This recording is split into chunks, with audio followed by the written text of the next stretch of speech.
At Langston Preparatory Academy, the air always carried a quiet chill of superiority, an elite private school tucked into the manicured hills of Connecticut, where the children of CEOs, ambassadors, and Hollywood executives learned to carry the world like it already belonged to them.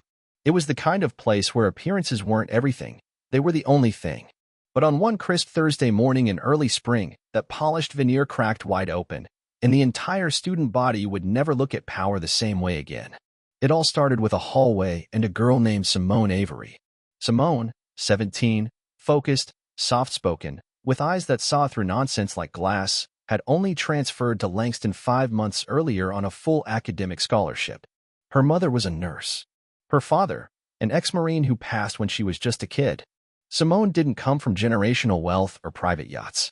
But she came with something else: discipline, clarity, and a quiet strength people underestimated. Especially people like Brooks Danner. Brooks was 6'1", built like he was born in a football stadium, the golden boy of Langston with chiseled cheekbones and the inherited arrogance of old money. His family had 3 generations of alumni.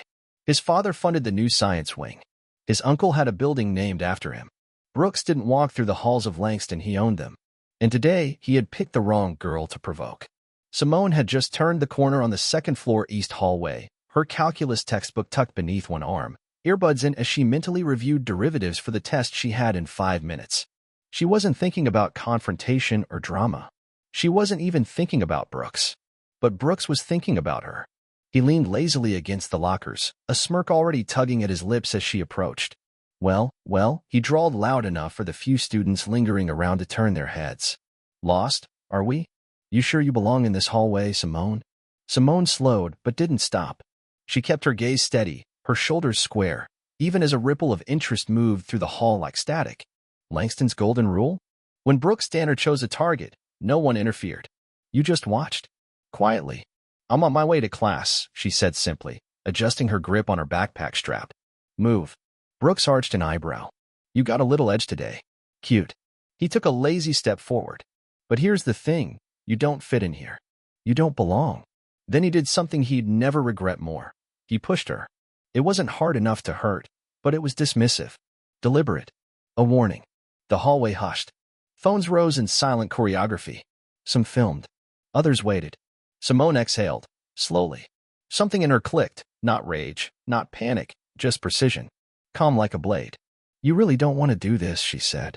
Brooks snorted. Oh? Gonna run to the principal? This time, he shoved her harder. And that was the end of his kingdom.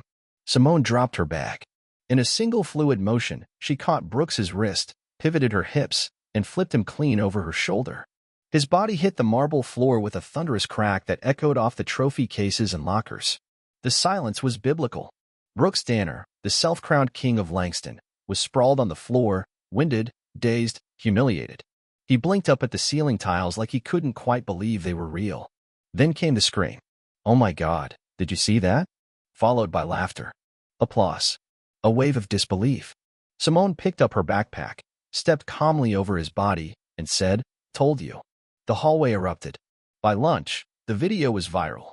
Simone's name spread like a wildfire through the school's chat groups, social media pages, and gossip circles. Everyone wanted to know how she did it, where she trained, how long she'd been hiding ninja skills under those quiet eyes and honor roll accolades. But not everyone was amused. Brooks was livid. He hadn't just been beaten, he'd been dethroned, mocked, memed. His empire built on intimidation crumbled under one clean toss. He needed revenge. Desperately. By the next morning, Langston was split in two, those who admired Simone Avery and those who feared her. Brooks was used to being both admired and feared, but now he was neither, and he was unraveling. Simone, on the other hand, stayed composed. She answered questions politely, dodged the hallway fame as best she could. When a freshman asked if she could teach him how to throw someone like that, she laughed and said, Only if you're being attacked. But the air was shifting. That afternoon, a text lit up her phone from an unknown number. Jim. After school. No phones. You know why. Simone didn't flinch. She knew the message was from Brooks. She wasn't scared. She should have been. Langston's gymnasium looked like something out of an Ivy League dream. Vaulted ceilings, championship banners, parquet floors polished to a mirror finish. But that day, at 4:17 p.m., it felt more like a battlefield. Simone stepped inside, her sneakers barely making a sound. The doors slammed shut behind her. "You shouldn't have come," a voice echoed. She turned. Brooks stood at the far end of the gym, flanked by two of his cronies, Hunter Graves and Tyler Banks. Bigger than Brooks. Meaner. Loyal to a fault. 3 against 1? Simone said calmly. "Guess you really are scared." "Shut up," Brooks snapped, stepping forward. "This isn't about fear. It's about respect." "No," she corrected. "It's about ego." Then they attacked. Brooks threw the first punch.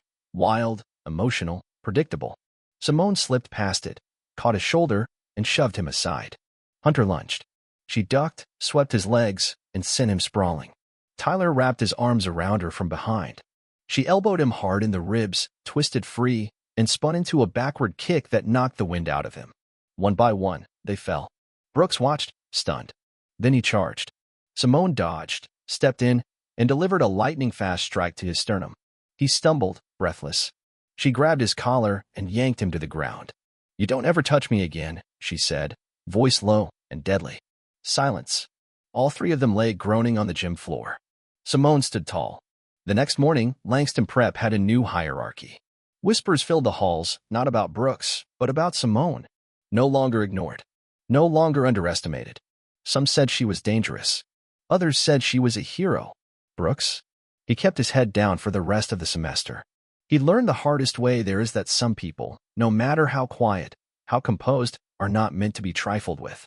Simone Avery didn't just win a fight. She changed the rules of the school.